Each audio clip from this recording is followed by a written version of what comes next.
Na moment o bandeko na biso mibale ya ba journaliste baza kowelela Ferregola. Bagolwa bofungola matoyi. Ba émission nyonso oyo Fera sala na bosolo. Na émission oyo Fera sali epa ya Gauthier. Bandeko na biso bagolwa, ba mélomane ya bonne musique. Vous préférerez que Ferregola lobby à ça la sortie médiatique na yewapi azonge pas ya Gauthier ou bien kene na bosolo. Ferregola lokola produit. O esengeli azala na maboko ya ba commerçant ya bien. Bandeko na biso ba journaliste lokola ba commerçant.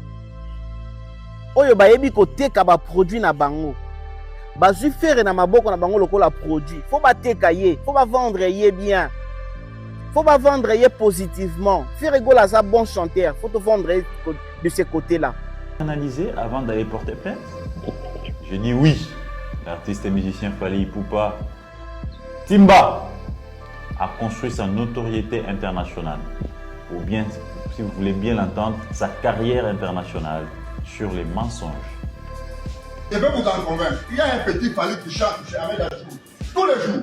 Mais nos stars ont parfois des noms un peu compliqués qui échappent aux éléments constitutifs tels que coulés dans le code de la famille.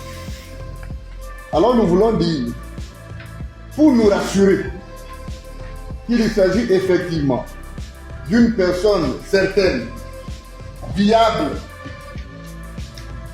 qui a trouvé préjudice dans le comportement de notre client ici, Gauthier C, qui collabore de façon légendaire avec la justice.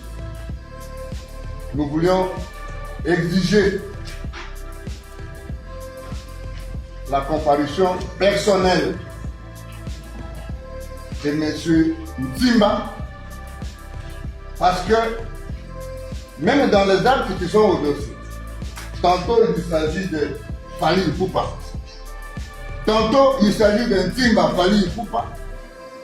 Dans ce flash disque, votre honneur, j'ai 10 ans d'interview de M.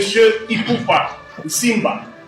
10 ans d'interview où vous voyez un Ipupa qui est né au mois de février, où vous avez un autre Ipupa qui est né au mois de décembre, et l'autre encore est né au mois de décembre, février. Nous sommes perdus, votre honneur. Il est important pour nous, pour la partie citée, que l'identité de la personne qui l'a assignée en justice soit clairement établie. Parce que, votre honneur, les propos tenus par le journaliste Gauthier C lors d'un débat télévisé contradictoire renvoient à une personne. Est-ce la même personne qui est venue par devant votre tribunal? Est-ce une personne imaginée? Mission de Konabiso mascotte. Dans la mission de Konabiso Gauthier, Ndefere a écopé sa force na wera.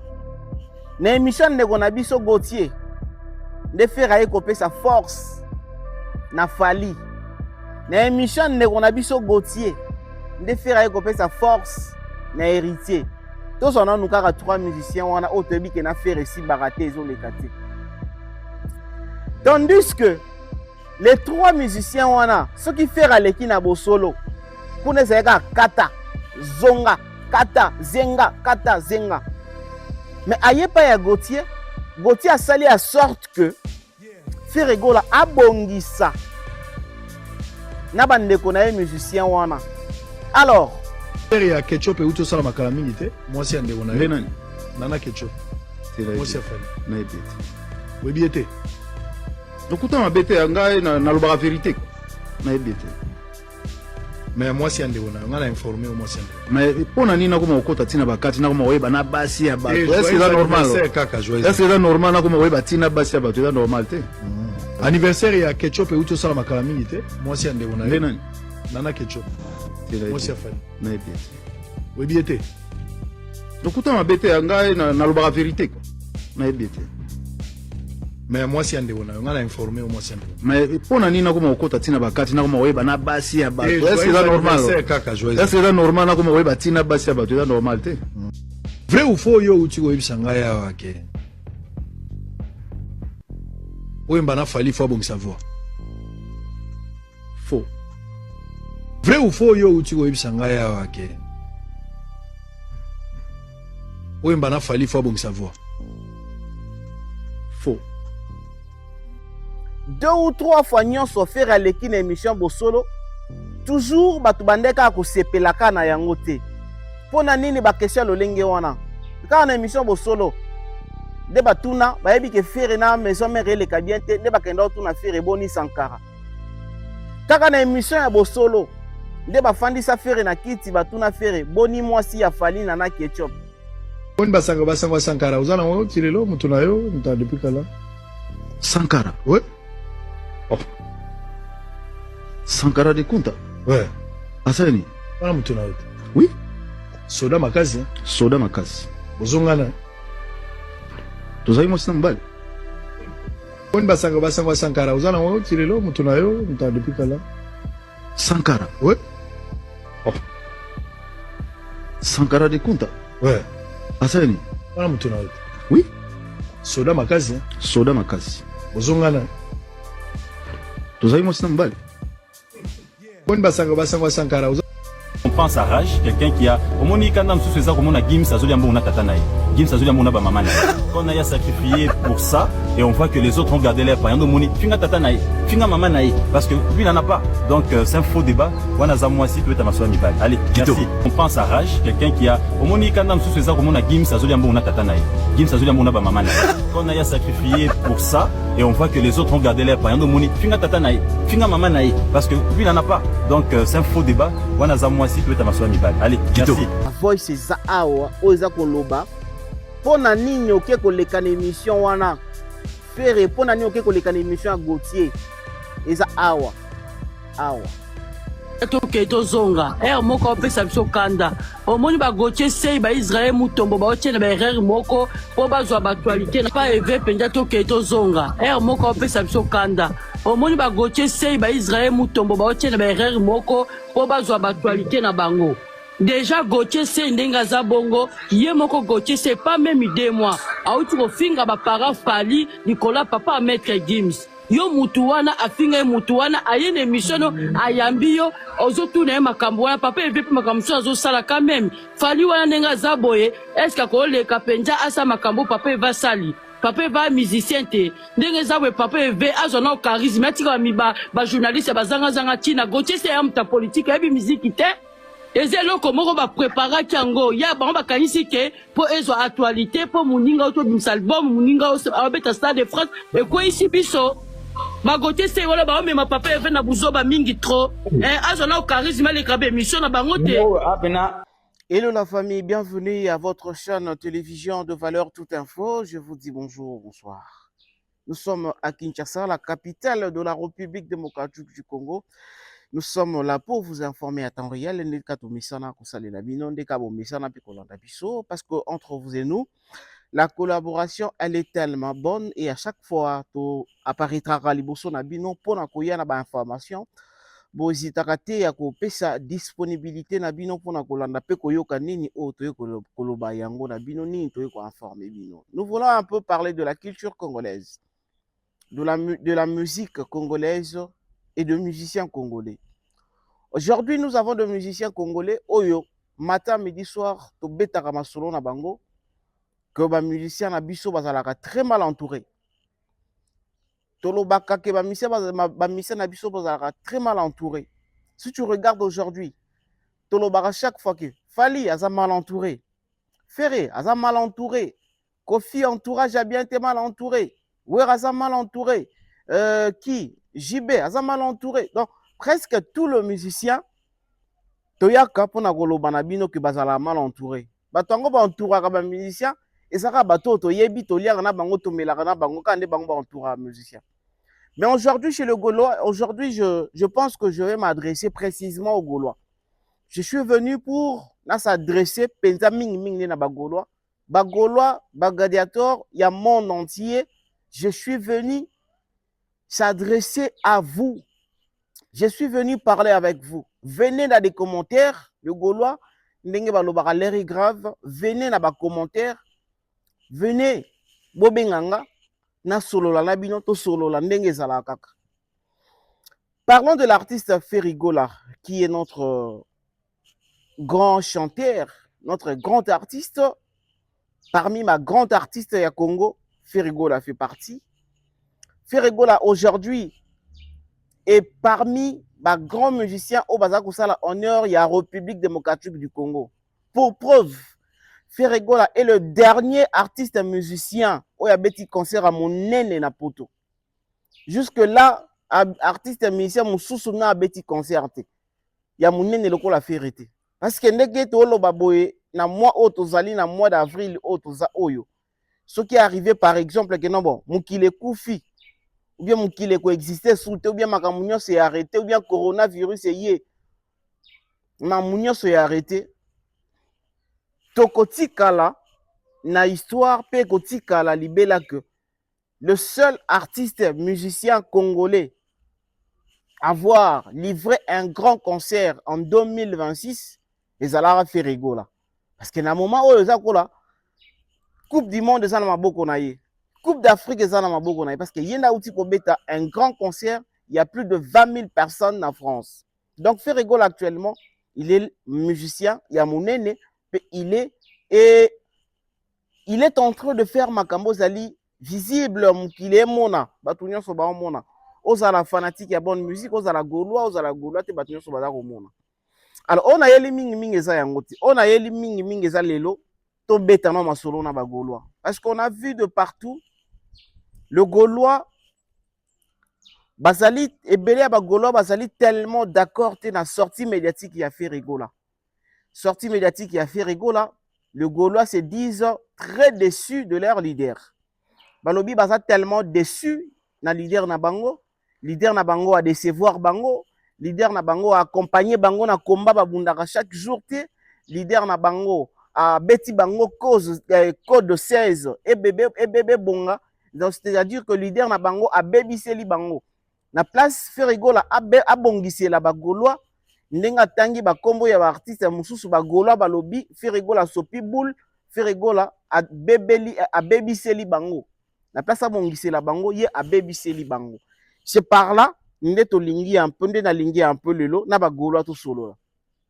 Qu'est-ce qui se passe lelo et pas ya Ferrigola? Qu'est-ce qui se passe lelo na kati orchestre Jet Set? Qu'est-ce qui se passe lelo na kati entourage ya Ferrigola?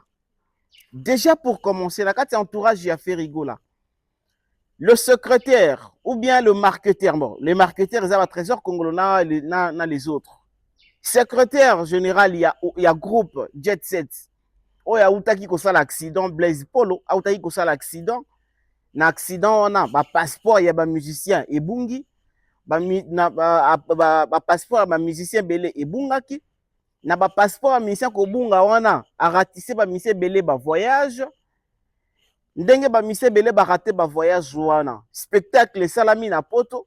Spectacle salama qui comme prévu na Kinshasa te parce que bato va préparer qui spectacle batikala ki na Kinshasa.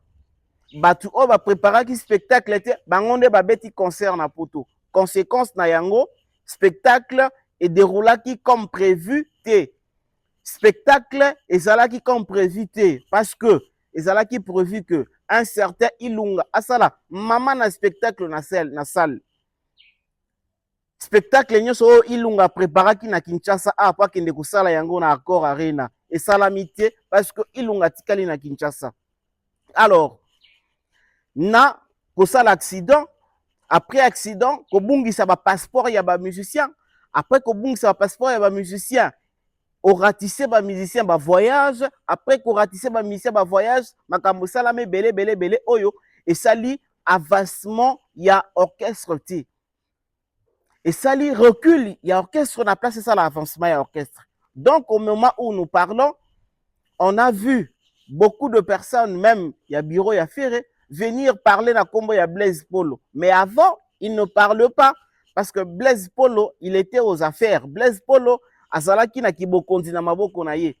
Et au moment où il est suspendu, tomoni bangolonyo so babimbi ba kombo ya koloba na kombo ya Blaise Polo. Donc au moment où nous parlons, après cet acte où il y a accident à Blaise Polo, oyo Virginie azokaki ba passeport ya ministère ebungaki Blaise Paul azali suspendu azali na suspension ba suspendre ye délai ya suspension na ye ezali indéterminé délai ya suspension oyo bapesi Blaise Paul na kati ya Jet Set ezali indéterminé. Alors comme lelo Blaise Paul azali suspendu et poste kotika la vie de te poste wana kotika la vie de te parce que Vasco Mabiala quand il était secrétaire général il y a orchestre Moutazalaki après Vasco Mabiala ezalaki Blaise Polo. C'est Blaise Polo qui venait juste après après Vasco Mabiala.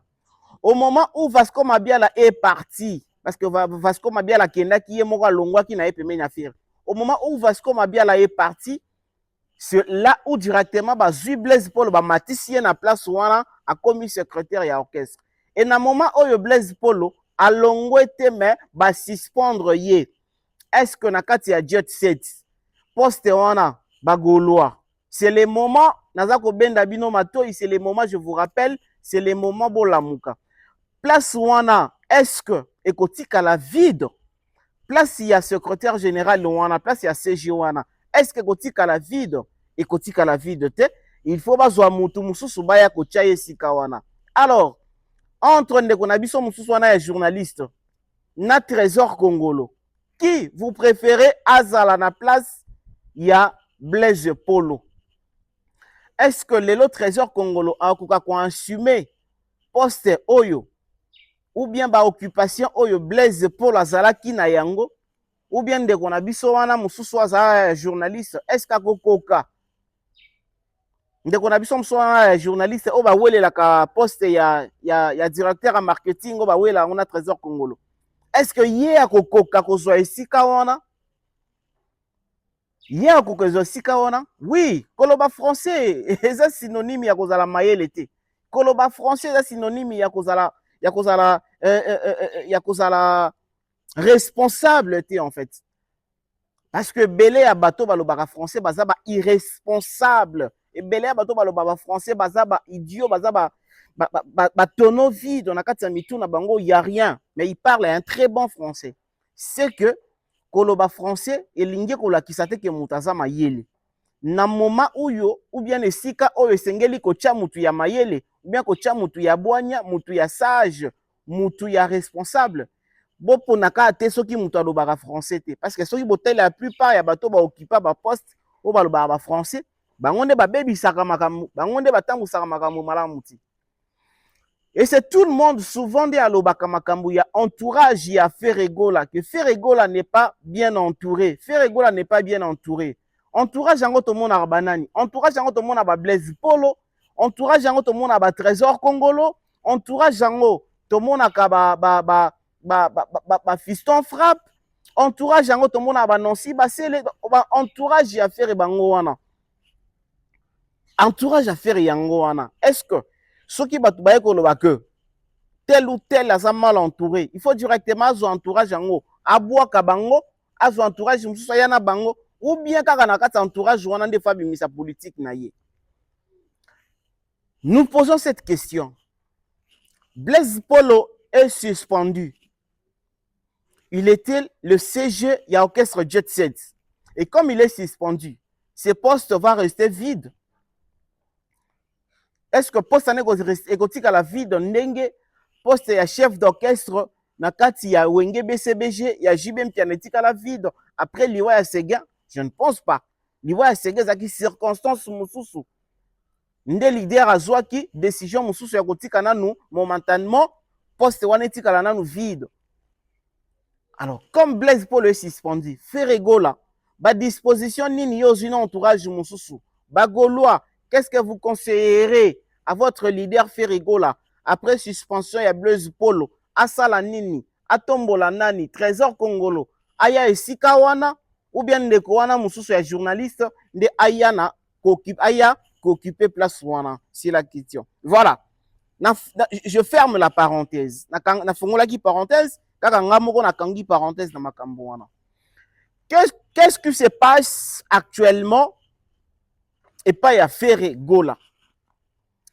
Prenons Ferregola comme un produit parce qu'il est un artiste. La musique, c'est du business.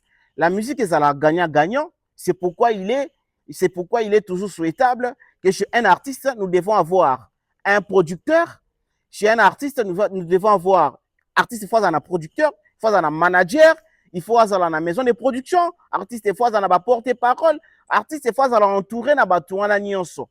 Et batuana o bantoura ka ba artiste, wana soki ba osala musala na bango malamu te, ndeto lo ba ke entourage artiste eza malamu te.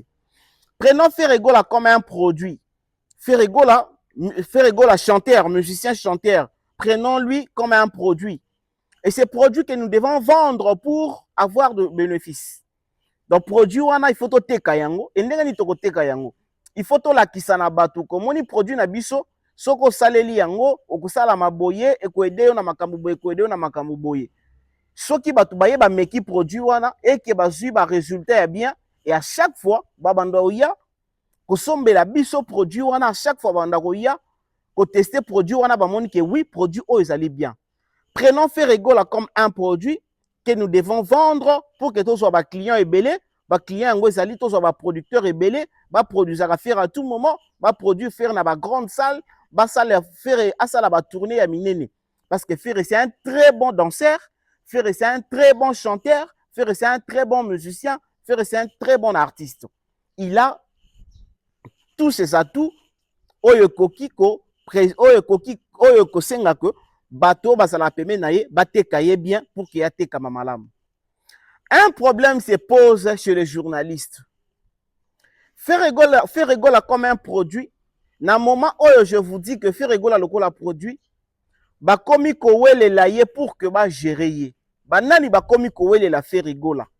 Mais est-ce que bazo wele la Ferregola pour na avantage ya Ferre ou bien bazo wele la Ferre pour na ba avantage ya misala na bango.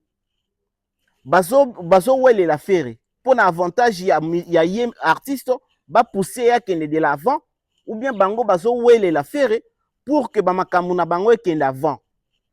Nous avons deux personnes na moment oyo ba koti na ba conflit, ba komi na ba problème, ba komi ba ennemi car pour na ko wele la Ferre. Siko yango ngana otuna question oyo. Bango mi balé bazo wele la Ferre pour na intérêt ya nani? X azo wele la Ferre pour l'intérêt ya ye moko X ou bien pour l'intérêt ya Ferre. Y azo wele la Ferre na X. Et ça pour l'intérêt ya ye Y ou bien pour l'intérêt ya Ferre. Et toutes les deux personnes, tous les deux journalistes, oh ba wele la Ferre actuellement. Bazo wele la Ferre na problème nini. Tokei. Rappelez-vous que à chaque fois l'artiste Ferregola a passé na émission Bosolo. Et ça qui toujours kaba makambo. 2 ou 3 fois nyon so faire à l'équipe émission Bosolo. Toujours batu bandeka ko sepelaka na yango te. Pona nini ba question lo lenge wana. Ka na émission Bosolo. De batuna ba yebi ke faire na maison mère le kabiente ne ba kenda tuna faire boni Sankara. Kaka na émission ya Bosolo. De ba fandi sa faire na kiti batuna faire boni mwasi ya fali na ketchup. Kaka na émission ya Ferre, nde bakende ya kotuna Ferre, ba question nyonso bino boyebi wana o bo sepela na ngote. Kaka na émission Bosolo. Et alors, à l'époque, Mokolo, émission Bosolo, il était considéré comme proche, comme entourage à Ferre. Et c'est tout le monde qui s'est posé la question. Mais comment ça fait-il? À chaque fois, ceux qui ont l'équipe na Bosolo, il faut kaka a gafé na émission. Ce que l'équipe na Bosolo, il faut qu'a gafé na émission. Ce que émission a les na Bosolo. Et ça pour na bakenda ko faire gafé ye, et ça pour na avantage ya artiste ou bien ça pour na audimat ya chaîne na télévision wana. C'était la question qui s'est posée partout. Surtout dans makambo le cas qui a ce qui fait rayebi nana ketchup. Un grand leader local à faire bon tourner na télévision. Oyebi mwasi ya fali na yebi ete. Oyebi nana ketchup te na yebi ete. Est-ce que Ferraza censé akoyeba mwasi ya moninga na ye? Toyebi da na ba musique, bango na ba confiance te na makambo etalami basi. Que mwasi nanga akoza la camarade ya camarade nanga musicien te parce que toyeba ni biso na biso. Mais tu obliges à un frère de connaître la femme de Fali, tandis que en aucun jour va poser Fali question sur la femme de Ferré. Et ce question est banaki ko le kakara na bosolo na politique. Na bosolo na politique, vous connaissez toutes les questions oyo sepelisa batute oyo bande ko tout na Ferré na bosolo na bosolo. Et Mukolo Bosolo était considéré comme un proche ya Ferré parce que Ferré soka lingasa la sortie médiatique akoyaka akuna. Soka lingasa la sortie médiatique akoyaka akuna. Et du coup, il était considéré comme un proche à Ferré. Et regardez un peu presque tout le musicien. Oh bazalaki koleka na moment wana na émission Bosolo. Mukolo Bosolo azalaki na impression kaka ya ko poser ba question oyo kozala a faveur ya Ferré. Donc soka yambi X, soka yambi Y a ko poser ba question kaka pona abimisa Ferré grand. Ba question soki héritier leki kuna ba kotuna héritier kaka Ferré na Fali nana yembaka koleka muninga et Ferré na Fali nana leki muninga. Et c'était ça c'est toujours des questions pona koloba que Ferré azali le plus grand artiste parce que azalaki ko soutenir ye. Na makambo etali ya soutien, na makambo etali ya entourage.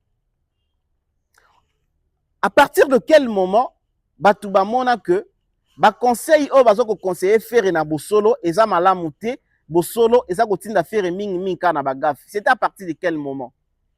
Parce que na bosolo nde ba bimisela biso que Ferré azali grand chanteur, mais Fali azali grand chanteur te, Fali azali Jackie. Hi! Ba cri wana ya ba Jackie, obi cri ya Jackie, ok ya Jackie neni. Hi! Woo! Woo!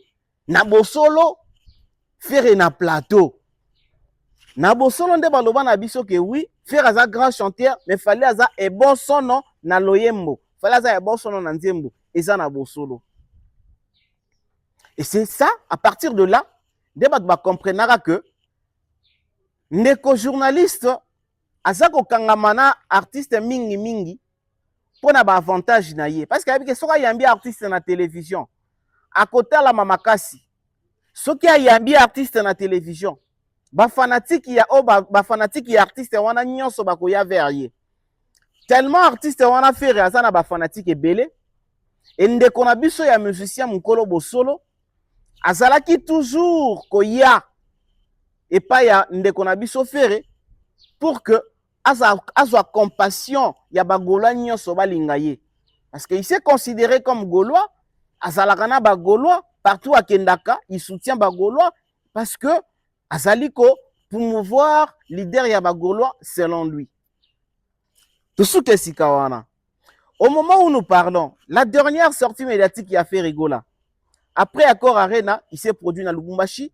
Après Lubumbashi, il est rentré à Kinshasa.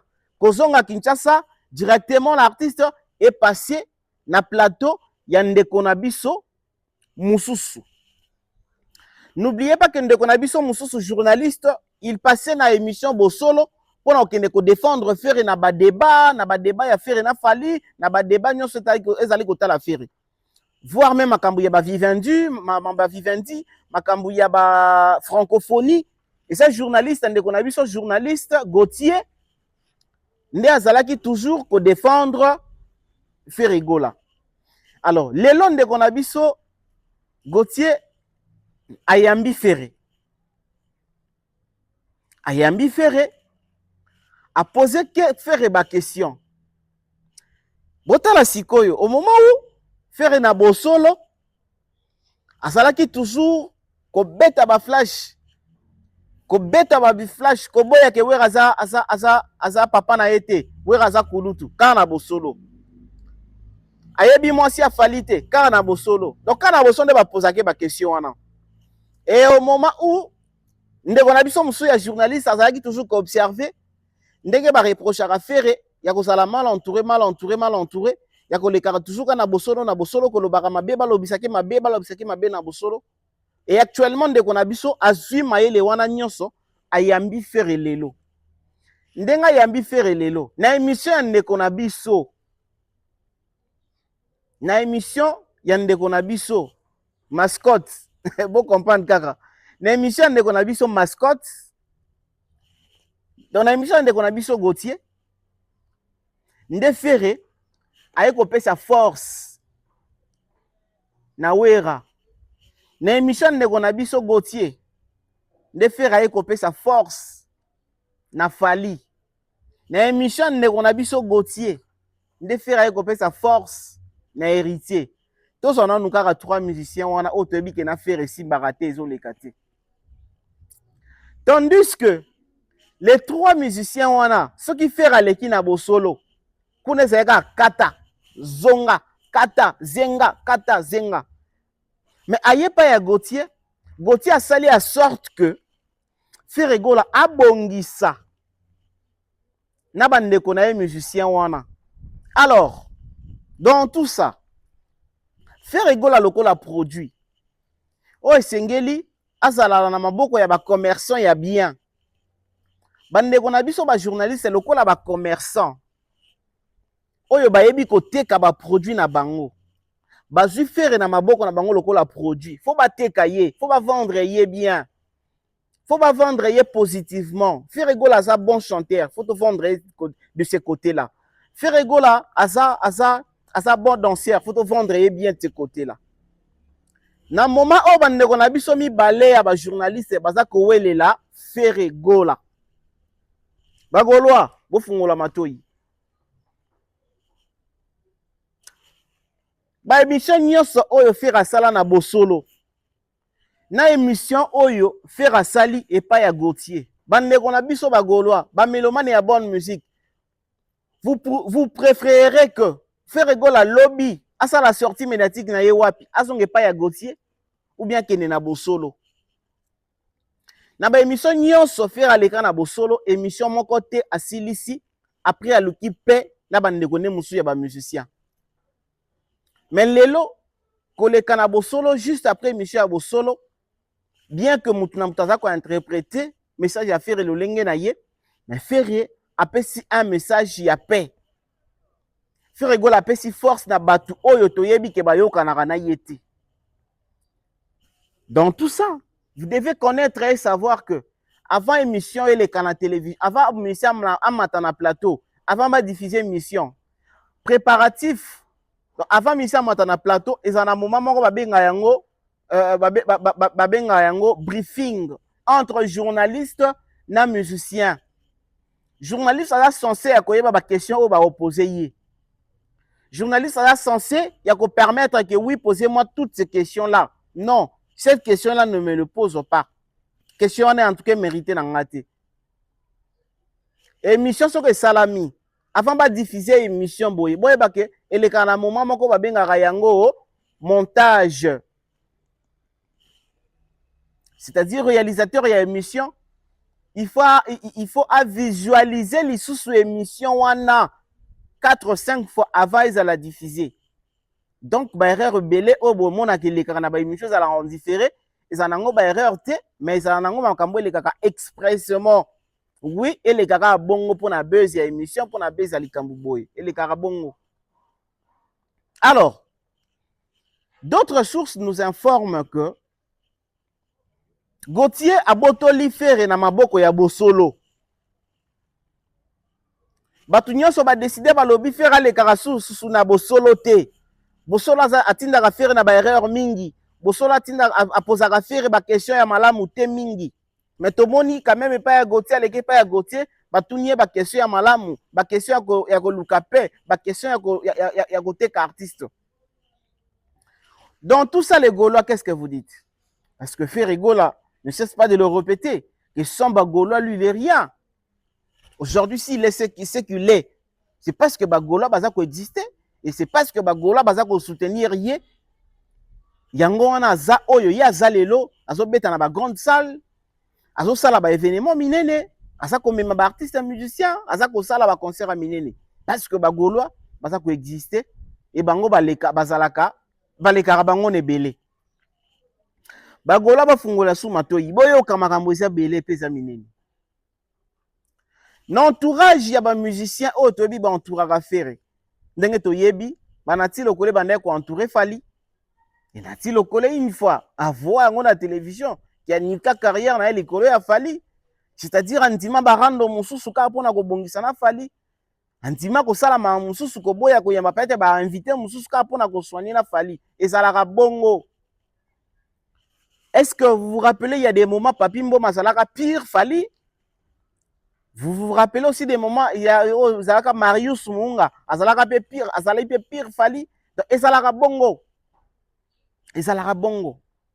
Alors aujourd'hui, tout le monde, les journalistes, les journalistes, ils pire Fally, les zara, les konabiso à moi si Ika, les konabiso ya moi si Nana Motuka, les konabiso ya Mobali Popol, bangonde baza bato ba yambaka Fally. Bangonde baza bato ba na ba 3-4 dernières années, bangonde ba yambi Fally na ba Marius, ne ba yambi Fally. Fally a accordé ba interview ou bien ba émission pas ba journaliste n'y sauté, a trier ba o bazana ye bien. Alors, les lots, tous en ndeko na biso Gauthier, tous en ndeko na biso ya Bosolo, bango mi balé balobi IBC biso, selon d'autres sources, on nous informe que ndeko na biso Gauthier na ndeko na biso Bosolo, bazako wele la ferry. Nani ya kozala na ferry. Ferra ndako sala ba sortie médiatique na ye n'est pas ya nani. Parce que ce qu'on tali bien ndeko na biso Gauthier, il a défendu Ferregola. Très surtout na makambu ya francophonie, à défendre Ferregola. Na makambu nyonso bien que ti suka ayaka na yata na résultat moko te ya Vivendi. À défendre Ferre na ndenge sengeli. De l'autre côté ndeko na biso Bosolo, il a aussi beaucoup défendu Ferre. Il y a tchaki antenne na ye mobimba pona ba misio balingi ko kumisa Ferre bakenda ba le karakuna. Et à chaque fois on est ko recevoir ba invité s'il y a une polémique ou bien il y a un débat concernant makambu musique. Même si les politiciens a posé toujours les politiciens des questions, il y a koyeba makambu ya Ferre. Il y a koyeba makambu ya Ferre, ndenge nini omona ka Ferre ndenge nini, et il répondait toujours positivement. Bagolois, Ferregola a été toujours reproché, il y a ba entourage. Que Ferregola n'a pas de bons entourages. Ferregola a entouré na ba ndeko na biso Bosolo. Botala Bosolo nde ba memaka na ba erreur, ba Bosolo nde ba memaka na ba libungi et tout. Ferregola azana ba entourage lokola bande ko na biso ba Gauthier. Tande ba Gauthier ba memaka na libungi, ba memaka na makambe belé ya malamu te. Alors aujourd'hui, nous avons 2 chaînes à télévision. Nous avons 2 journalistes. Oh bah ça la pe ba succès na bango. Mais bango bazo wele la Ferre. Est-ce que vous devez d'abord vous poser la question. Tango bango bazo wele la Ferre. Bazo wele la Ferre pona ba audimat ya ba chaîne na bango. Bazo wele la Ferre pona ba succès pe na ba notoriété na bango ou bien bango balé bazo wele la Ferre pona avantage ya Ferre basunga Ferre ba faire avancer Ferre kende. Ferregola aujourd'hui, il a des problèmes sérieux na ba ambassade, makamba ba passeport, makamba ya ba visa et tout. Mais tinde ba wele la ye wana. Bazo wele la ye pour que moko na bango ke ne ko trouver les solutions na ambassade pona mamba visa. Si bazo wele la ye wana pour que moko na bango lelo azwa le devant ayeba ko recruter les sous ba entourage ya bien ko bengana ba entourage mususu wana bazo wele la Ferre na intention nini pe bazo wele la Ferre na makambu nini ba Gaulois botu na papa Hervé question wana. Pourquoi aujourd'hui lelo batu wana mi balé bazo wele la Ferregola. Ba yebi ke Ferregola il a beaucoup de fanatiques. Nyonso o Ferregola simbaka ezala ekozala critiquer, ezala ekozala applaudi, mais ceux qui critiquent ekozala critiquer na bato belé, ceux qui applaudissement ekozala applaudi na bato belé. Et au moment où on sali likambo ke bato belé ba critiquer yango yeba ke esimbi, bato belé ba yeba applaudir yango yeba ke simbi, parce que dans monde à média, dans monde à business, et c'est un rendez-vous bato faut ba yeba yo, il faut te kama positivement ou négativement, il faut te kama. Alors bande kona biso wana bazo wele la Ferre lelo pona ba chaîne na bango, pona ba projet na bango, ou bien pona ba notoriété na bango nyonso mibale. Pouvez-vous nous dire un peu nani oyo déjà et si amema Ferre sika moko o Ferre na komaka te? Nani déjà oyo si amema Ferre sika moko bon ngai nakutaki Ferre ne sika oyo, ngai nakutaki Ferre ne sika oyo. Alors fona longola siko Ferre ne sika oyo na matisa Ferre na niveau na comme ça niveau na likolo. Ce qui peut-être ezalaki na moment ce qui peut-être ezate au moment où Kindingu injuriait tout le monde pour na faire et il était reçu na bosolo pour que na kende ko taper lisusu batu akende ko kotisa lisusu faire na libulu akende suko finga batu na émission munene akende na bosolo aloba loba afinga finga batu. Ce qui toye côté Gauthier awa binomo boyebi combien et comment, combien de fois ba parents ya fali bazala ba parents ya fali o ba kufa bazala touché pa ndeko na biso Gauthier. Combien de fois fali azala critiqué et pa ndeko na biso Gauthier. Et kaka les mêmes Gauthier wana aujourd'hui lelo il préfère que ça compare na faire rigola. Est-ce que à kotindi ka faire rigola kende liboso ou bien ndeko na biso journaliste aza mona ba intérêt na ye? On les fait parce que biso to yaka commandier na sima ya batute. To yaka commandier na sima ba musicien te. Soit on travaille avec musicien, soit on ne travaille pas. Soit je reste dans ce que je fais. Je gagne, que je gagne ou pas, je reste ce que je suis, dans de valeurs. Nyon se koki na go salama. Mais valeur et kolongwara te. Biso to zana kati ba valeur. J'interpelle aux Gaulois. Aujourd'hui, votre produit qui est fait Rigola, ils allaient produire mon préférable. Il y a un journaliste belé. Ils ont produit mon très préférable. N'a pas te belé. Et batongo so balingi bazala, balingi ba gérer fait Rigola. Batongo so balingi bazala zala na ye. Mais bino ba Gaulois o bo sali fait Rigola zala o yazali. Qui vous préférez azala na ye? Nani bo préféré azala na ye? Ba sortie médiatique o bando tout na ye, ba question ba polémique, ya ba injure pour na ba musicien mususu ou bien vous préférez aller dans une émission o ba kokende ko tout na ye, ba question pour na ko luka paix avec les autres. Et ça juste comme moi flash ngana pesi. Makambo ya koloba izali tellement ebele, makambo ko décortiquer na ma solo ezebele. Na banaki na likambo ya koyebisa bino ke non Blaise Polo n'est plus na kata jet set. Nani asengeli na sika wana? Nani azozwa poste wana ya na kata jet set? Nani azozwa poste wana ya directeur ya secrétaire général? Nani azozwa yango? Point d'interrogation. Trésor Congolo ou bien ndeko na biso journaliste. O ba wela kana Trésor Congolo poste ya marketeur. Bien communicateur, je sais pas moi quoi. De l'autre côté, Ferregola, ça bien. De l'autre côté, Ferregola devient le préférable. Il y a un journaliste belé. Avantage nini bango balinga ba pesa ferry. Avantage nini bosola ko pesa ferry. Avantage nini Gauthier ko pesa ferry. Et faire avantage nini ko pesa bango notoriété. Bango avantage bo pesa ferry nga na ebité. Mais avantage de faire à sa bango notoriété. Faire à augmenter ba chaîne na bango na ba abonné. Faire à sa bango ba copie ya minene. Kozala na faire ezali kozala kozwa ba copie. Faire à sa bango ba branchement ebelé. Faire à kolakisa bango ba topete bango ba kutana bango te. Faire à komema bango na banzela ebelé. Alors en retour bango ba sa faire nini en retour. En retour, eux, ils vont donner Ferré, Gola, Nini et quoi. C'est juste une petite réflexion. Une petite réflexion, une petite analyse concernant notre leader, concernant notre Ferré Gola. Aujourd'hui, Aouti Kosala Kora Rena Naye, Aouti Kosala Lubumbashi Naye, Azana ba événement na ba Londres, ba événement belé azako préparé. Alors on a ba événement on a. Il faut sous koya ko lukasu batuma ba koya ko tirer lisusu faire rigola. Ba ya ko tirer sous nase ou bien bino ba gola boza pour ça monto ko soulever faire rigola matalikolo. Mais bon se poser ba question bande ko na biso mi balé, Gauthier na bosolo. Ba wele la faire répondre nini? Gauthier na bosolo, ba so wele la faire répondre nini?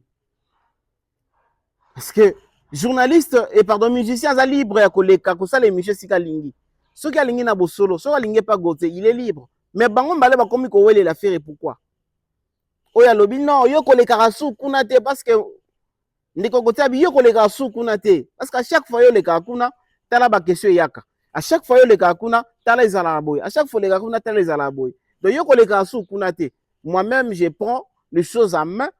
Je vais commencer à te recevoir à tout moment aux la sortie médiatique au bandole kaka et pas inanga. L'autre ndeko bosola lobby après émission ndeko bosola lobby mais yo leki suku na ndenge nini. Yo télévision chaîne na yo yango ezalaka awa. Mais yo keleka suku ne pas Gauthier ndenge nini. Oke koloba so pas Gauthier kuna ndenge nini. Tala oke pas Gauthier kuna oke susu kotanga kombo ya ba Fali, kombo ya ba Wera, kombo ya ba Héritier, basa ba ennemi na yo oke kotanga ba kombo na bango kuna. Siko ndenga oke kotanga bakomo na bango kuna moteke bagolo basiliki moteke bagolo ba d'accord te donc makambo ezoleka yango wana bino bozo comprendre le roti makambo ezoleka actuellement pour na faire rigola yango wana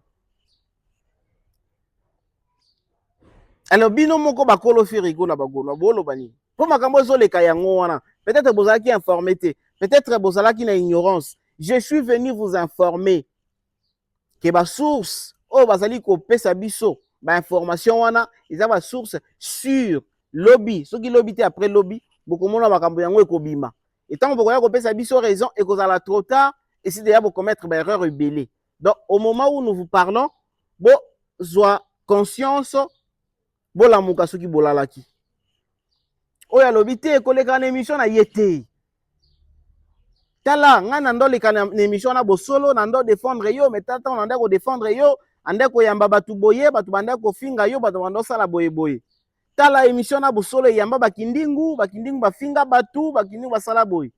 Est-ce que tu peux imaginer que un grand artiste lokola yo oleki na émission munene bongo ya bosolo basotu na yo mwasi ya Fali baotu na yo Sankara oaza yo za leader Sankara za mona musala ya Wera yo poza na bana misala lokola Sankara mais baka etu no Sankara kuna et tu trouves ça normal. Et quand l'émission, on attendait balobisa makambo boy. Donc, on les casse kunati. Voilà, ndé bomoni ba mo émission salami. Briefing salami, to poser boye to kenango boye to zongisa boye, to lukana biso pe comme ça business, faut doter kayo, faut ba tonso ba sepela na yo, lelo, faut changer langage parce que langage oyo ndeko na biso kuna ndeko pesa yo, zaki langage ya bien te boye. Koleka kaka koleka faire leki na émission a epa ya Gauthier. Nde bomisi makambo nyonso me yo koleka kuna ndenge nini tala kuna oketanga kombo ya bawera oketanga kombo ya bafali oketanga kombo ya banani fallait pas okosala makambo bongo te okoleka kuna te donc nani aza na raison nani aza na tort c'est à vous le Gaulois ya kozwa décision voilà. Makambo eza minene bagola, je vous dis la vérité. D'ailleurs qui sabino ba voice ça, j'ai là. Ba voice c'est ça. Bozé la muki. Ba voice c'est ça. Ya minene. Ba voice c'est minene. En tout cas, faire rigola comme produit, à ça produit moi on ça batu ba vie hein. Comment bateau bazo bakabango na mbongo mais décret bazo wele l'artiste et ça pour na ba chaîne na bango mata oh ça pour na ba wele l'artiste makasi boye ça pour na likambo nini balingi ba chaîne na bango mata na moni wabi ba voice ngo bato bakomo tomboka mais yo koleka kuna ndenge nini bato batomboki makasi. Je vous dis, batumbo ki makasi yo koleka kuna te. Émission wana, ok kotanga ba kombo ya ba Fali ya ba Fere ya ba nini. Voilà, namoni ba voice. Voilà. P, bandi na P. Muto atinde dinga ba voice wa bandi na P. Wapi E. Wapi V. Voilà.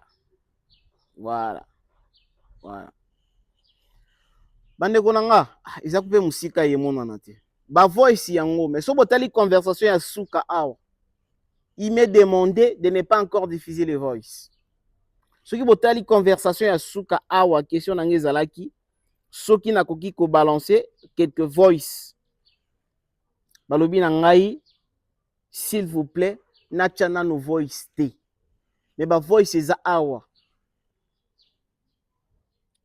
ba voice eza awa oyo eza koloba mpo na nini oke koleka na émission wana Fere mpo na nini oke koleka na émission ya Gauthier eza awa ici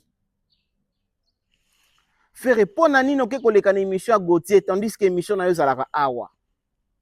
Affaire à suivre. Merci.